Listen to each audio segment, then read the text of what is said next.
ನಮಸ್ಕಾರ ವೀಕ್ಷಕರೇ, ಈ ದಿನ ನಾವು ಅವಾಯುವಿಕ ಉಸಿರಾಟವನ್ನು ಯಾವ ಜೀವಿ ಹೇಗೆ ನಡೆಸುತ್ತದೆ ಎಂಬುದನ್ನು ಒಂದು ಸರಳ ಪ್ರಯೋಗದ ಮೂಲಕ ಅರಿಯೋಣ.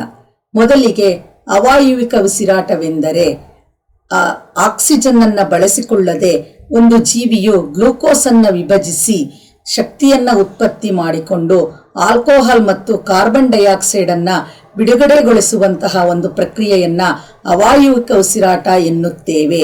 ಈ ಒಂದು ಉಸಿರಾಟವನ್ನು ನಡೆಸುವ ಜೀವಿ ಶಿಲೀಂಧ್ರ ವರ್ಗಕ್ಕೆ ಸೇರಿದಂತಹ ಈಸ್ಟ್ ಎನ್ನುವ ಜೀವಿ ನಡೆಸುತ್ತದೆ ಅವಾಯುವಿಕ ಉಸಿರಾಟವನ್ನು. ಈ ಜೀವಿಯು ಯಾವ ರೀತಿಯಲ್ಲಿ ಅವಾಯುವಿಕ ಉಸಿರಾಟವನ್ನು ನಡೆಸುತ್ತದೆ ಎಂಬುದನ್ನು ಒಂದು ಸರಳ ಪ್ರಯೋಗದ ಮೂಲಕ ಅರಿಯೋಣ. ಮೊದಲಿಗೆ ನಾವು ಮಾಡುವಂತಹ ಈ ಸರಳ ಪ್ರಯೋಗಕ್ಕೆ ಬೇಕಾದಂತಹ ಉಪಕರಣಗಳು ಯಾವುವೆಂದರೆ ಈಸ್ಟ್. ಇದು ಎಲ್ಲ ಬೇಕರಿಗಳಲ್ಲೂ ಲಭ್ಯವಿರುವಂತಹ ಒಂದು ವಸ್ತು. ಹಾಗೆ ಅದಕ್ಕೆ ನಾವು ಗ್ಲೂಕೋಸ್ ದ್ರಾವಣವನ್ನು ಮಾಡ್ಕೊಳ್ಳೋದಕ್ಕೆ ಬೇಕಾಗಿರುವಂತಹ ಸಕ್ಕರೆ, ಹಾಗೆ ಸ್ವಲ್ಪ ಉಗುರು ಬೆಚ್ಚನೆಯ ನೀರು, ವಾರ್ಮ್ ವಾಟರ್, ಹಾಗೆ 3 ದುಂಡು ತಳದ ಫ್ಲಾಸ್ಕ್ಗಳನ್ನು ತೆಗೆದುಕೊಂಡಿದ್ದೀವಿ. ಹಾಗೆ ಬಲೂನ್ಗಳನ್ನು ಸ್ವಲ್ಪ ನಾವು ಜಾಸ್ತಿ ತೆಗೆದುಕೊಂಡಿದ್ದೀವಿ. ಯಾಕೆ ಅದಕ್ಕೆ ಬಲೂನ್ ಬಂಧಿಸುವಾಗ ಏನಾದರೂ ಡ್ಯಾಮೇಜ್ ಆದರೆ ನಾವು ಬಲೂನ್ಗಳನ್ನು ಹೆಚ್ಚಿಗೆ ಇಟ್ಕೊಂಡಿರೋದು ಒಳ್ಳೆಯದು ಅನ್ನೋ ಒಂದು ಕಾರಣಕ್ಕೆ. ಈಗ ನಾವು ಪ್ರಯೋಗವನ್ನು ನಿಧಾನವಾಗಿ ಪ್ರಾರಂಭಿಸೋಣ. ಮೊದಲಿಗೆ ಎಲ್ಲ ಒಂದು ದುಂಡು ತಳದ ಫ್ಲಾಸ್ಕ್ಗಳನ್ನು ತೆಗೆದುಕೊಂಡು 1ನೇ ಫ್ಲಾಸ್ಕ್ ಅಂತ ನಾವು ಭಾವಿಸಿಕೊಂಡು ಈ ಫ್ಲಾಸ್ಕ್ಗೆ ಸ್ವಲ್ಪ ಉಗುರು ಬೆಚ್ಚನೆಯ ನೀರನ್ನು ಹಾಕೋಣ.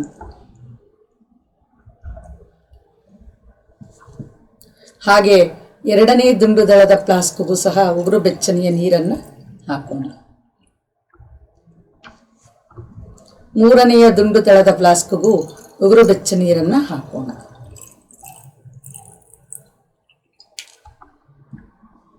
ನಂತರ ಸ್ವಲ್ಪ ಪ್ರಮಾಣದ ಈಸ್ಟನ್ನು ಎಲ್ಲ ಫ್ಲಾಸ್ಕ್ಗಳಿಗೂ ಸೇರಿಸೋಣ.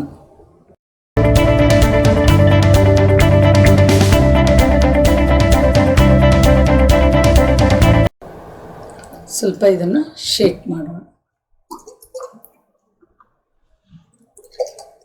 ನಂತರ 1ನೆಯ ಫ್ಲಾಸ್ಕ್ಗೆ ನಾವು ಯಾವುದೇ ಒಂದು ಸಕ್ಕರೆಯನ್ನು ಸೇರಿಸ್ತಾ ಇಲ್ಲ. ಇಲ್ಲಿ ನಾವು 2ನೆಯ ಫ್ಲಾಸ್ಕ್ಗೆ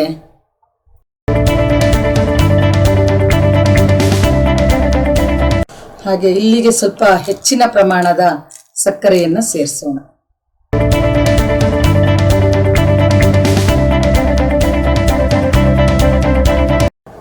ಈಗ ಮತ್ತೊಮ್ಮೆ ಈ ಸಕ್ಕರೆ ಸೇರಿಸಿದಂತಹ ಫ್ಲಾಸ್ಕನ್ನು ಸ್ವಲ್ಪ ಅಲುಗಾಡಿಸೋಣ. ಈಗ 3 ದುಂಡು ದಳದ ಫ್ಲಾಸ್ಕ್ಗಳಿಗೂ ಒಂದೊಂದು ಬಲೂನನ್ನು ಬಂಧಿಸೋಣ.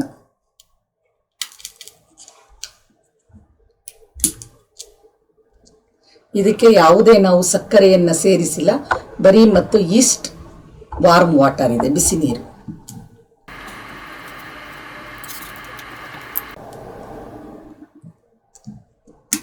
ಇದಕ್ಕೆ ಸ್ವಲ್ಪ ಪ್ರಮಾಣದ ಸಕ್ಕರೆಯನ್ನು ಸೇರಿಸಿದ್ದೇವೆ.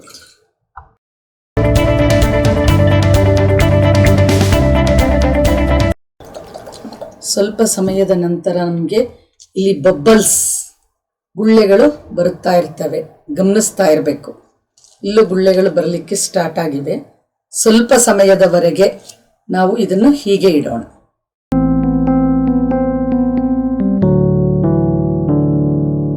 ಸ್ವಲ್ಪ ಸಮಯದ ನಂತರ 3 ದುಂಡು ತಳದ ಫ್ಲಾಸ್ಕ್ಗಳನ್ನು ನಾವು ಗಮನಿಸಿದಾಗ 1ನೆಯ ದುಂಡು ತಳದ ಫ್ಲಾಸ್ಕ್ನಲ್ಲಿ ಯಾವುದೇ ಗಾಳಿಯ ಗುಳ್ಳೆಗಳು ಬಿಡುಗಡೆಯಾಗಿಲ್ಲ, ಹಾಗೂ ಬಲೂನ್ನ ಗಾತ್ರದಲ್ಲಿ ಯಾವುದೇ ವ್ಯತ್ಯಾಸ ಕಂಡು ಬಂದಿಲ್ಲ. ಏಕೆಂದರೆ ಈ ಒಂದು ದುಂಡು ತಳದ ಫ್ಲಾಸ್ಕ್ಗೆ ನಾವು ಈಸ್ಟ್ ಜೊತೆಗೆ ಸಕ್ಕರೆಯನ್ನು ಸೇರಿಸಿರುವುದಿಲ್ಲ. ಈ 2ನೆಯ ದುಂಡು ತಳದ ಫ್ಲಾಸ್ಕ್ನಲ್ಲಿ ನಾವು ಈಸ್ಟ್ ಜೊತೆಗೆ ಸ್ವಲ್ಪ ಪ್ರಮಾಣದ ಸಕ್ಕರೆಯನ್ನು ಸೇರಿಸಿರುವುದರಿಂದ ಇಲ್ಲಿ ಕಾರ್ಬನ್ ಡೈಆಕ್ಸೈಡ್ ಬಿಡುಗಡೆಯಾಗಿರುವಂತಹ ಅನಿಲಗುಳ್ಳೆಗಳು ಹೊರಬರುತ್ತಿವೆ. ಜೊತೆಗೆ ಬಲೂನ್ ಗಾತ್ರದಲ್ಲಿ ಸ್ವಲ್ಪ ಪ್ರಮಾಣದಲ್ಲಿ ಹಿಗ್ಗಿದೆ.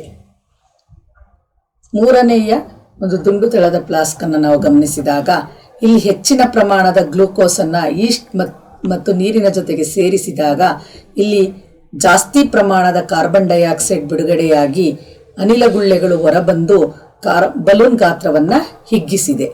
ಈ ಒಂದು ಪ್ರಯೋಗದಿಂದ ನಾವು ಕಂಡುಕೊಂಡಂತಹ ಅಂಶವೇನೆಂದರೆ, ಈಸ್ಟ್ ಎನ್ನುವಂತಹ ಜೀವಿಯು ಆಕ್ಸಿಜನ್ನನ್ನು ಬಳಸಿಕೊಳ್ಳದೆ ಉಸಿರಾಟ ಕ್ರಿಯೆಯನ್ನು ನಡೆಸುತ್ತದೆ ಹಾಗೂ ಗ್ಲೂಕೋಸನ್ನು ವಿಭಜಿಸಿ ಕಾರ್ಬನ್ ಡೈಆಕ್ಸೈಡ್ ಮತ್ತು ಆಲ್ಕೋಹಾಲನ್ನು ಬಿಡುಗಡೆಗೊಳಿಸಿ ಶಕ್ತಿಯನ್ನು ಉತ್ಪತ್ತಿ ಮಾಡುತ್ತದೆ. ಇದು ಅವಾಯವಿಕ ಉಸಿರಾಟ ಎಂದು ನಾವು ತೀರ್ಮಾನಿಸಬಹುದು.